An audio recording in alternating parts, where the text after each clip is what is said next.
আপোনাৰ কণমানি সন্তানৰ হাতত মোবাইল তুলি দিয়ে নেকি?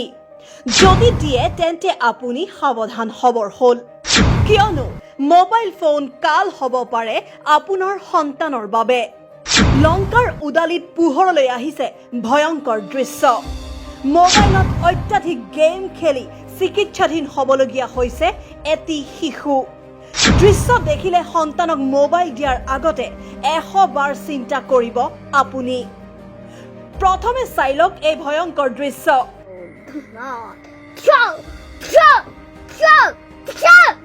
শিশুৰ হাতত মোবাইল তুলি দিয়াৰ পৰিণতি এয়া। লংকাৰ উদালিত সংঘটিত হৈছে এই ঘটনা। হয়, আজিকালি হৈছে মোবাইলৰ যুগ। প্ৰতিটো ঘৰতে উপলব্ধ আছে মোবাইল ফোন। কিন্তু বেছিভাগ ঘৰতে মোবাইল ফোনক আজিকালি কণমানি সন্তানৰ খেলাৰ সামগ্ৰীলৈ পৰিণত কৰা হৈছে। অধিকাংশ অভিভাৱকে নিজ সন্তানৰ হাতত তুলি দিছে মোবাইল ফোন। শিশুবোৰেও আজিকালি অন্য খেলা বস্তুৰ সলনি মোবাইল ফোনটোকে খেলৰ সামগ্ৰী হিচাপে বাছি লৈছে।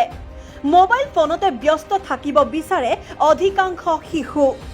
ডাঙৰে বুজিয়ে নোপোৱা গেম খেলিবলৈ লয় শিশুৱে।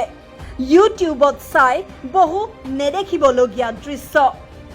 মোবাইল ফোনেই কাল হৈছে লংকাৰ এটি শিশুৰ বাবে। স্কুল বন্ধ থকাৰ বাবে পিতৃ মাতৃয়ে 6 বছৰীয়া শিশুটিৰ হাতত তুলি দিছিল মোবাইল ফোন। মোবাইল ফোনত শিশুটিয়ে খেলিবলৈ লৈছিল বিভিন্ন গেম, আৰু এয়া তাৰেই পৰিণতি। শিশুটো আক্ৰান্ত হৈছে মানসিক ৰোগত। শিশুটোৱে এতিয়া এইদৰে আচৰণ কৰা আৰম্ভ কৰিছে। ইতিমধ্যে ডাক্তৰৰ ওচৰলৈ নিয়া হৈছে শিশুটিক। বৰ্তমান চিকিৎসাধীন হৈ আছে শিশুটি। অভিভাৱকসকলক নিজ সন্তানৰ হাতত মোবাইল তুলি নিদিবলৈ আহ্বান জনাইছে প্ৰাক্তন আসু নেতা লুৎফুৰ ৰহমানে। শ্ৰদ্ধা ৰাইজ, এই মোবাইলত দেখি থকা সৰু ল'ৰাজন হোজাই জিলাৰ উদালি ফুলতলি মাজবালি গাঁও। লকডাউনৰ সময়ত স্কুল বন্ধ হৈ আছিলে আৰু মাকৰ মোবাইল নি ফ্ৰী ফায়াৰ গেম খেলি আছিলে। গেম খেলি থকা অৱস্থাত ল'ৰাজনৰ ব্ৰেইনত এফেক্ট হয় আৰু লগে লগে পাগলৰ দৰে আচৰণ কৰিবলৈ আৰম্ভ কৰে। গতিকে ৰাইজক আহ্বান জনাইছো, এই সময়ত যাতে সৰু সৰু ল'ৰা ছোৱালীৰ হাতত অনাহকত মোবাইলটো নিদি ল'ৰা ছোৱালীক অন্য কামত যাতে লগাই দিয়ে, যেনে চিত্ৰাংকন, কাৰ্টুন, তেনে কামত বা ছবি অঁকা, এই কামবিলাকত লগাই দিব লাগে ল'ৰা ছোৱালীখিনিক, বা অন্য খেলা ধূলা কৰিবলৈ দিব লাগে বাৰীৰ ভিতৰতে।